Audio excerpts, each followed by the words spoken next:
बन बाबा, मी तुमच्या पायावर नतमस्तक होतो, दंडवत घेतो की आज 4 दिवस झालं तुमच्या मंदिरामध्ये आम्हाला दर्शनासाठी येता येत नाही, कारण पूर्ण मंदिर गच्च पाण्यानं भरलेलं आहे आणि पूर्ण महाराष्ट्र माझा शेतकरी राजा बळीराजा अतिशय दुःखामध्ये संकटामध्ये सापडलेला आहे। कारण पावसाने अतिशय घणाघात या ठिकाणी पाऊस अतिशय आक्रमक झालेला आहे।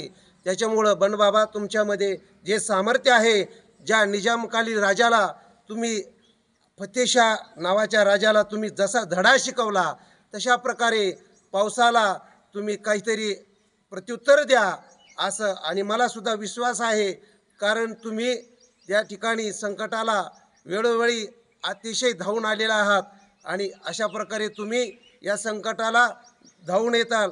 शिवस्वरूप महाराज की जय, शिवस्वरूप महाराज की जय। मी या ठिकाणी या गावचा रहिवासी आहे कासारी, श्री क्षेत्र कासारी शिवस्वरूप बन महाराज संजीवन समाधी।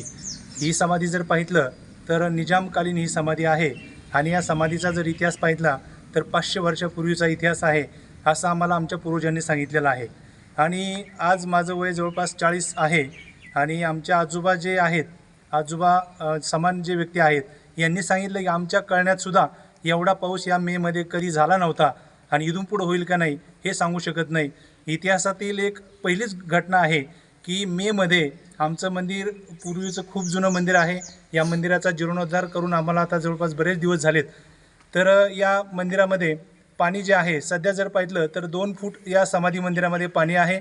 हे पाणी परतीचा मान्सून ज्यावेळेस आपण सप्टेंबरमध्ये पाहतो त्यावेळेस हे पाणी येत असतं, परंतु इतिहासातील एक पहिलीच गोष्ट आहे की अक्षरशः मे आणखीन संपायचा आहे तरी देखील मंदिरामध्ये आज 2 फूट पाणी आलेलं आहे।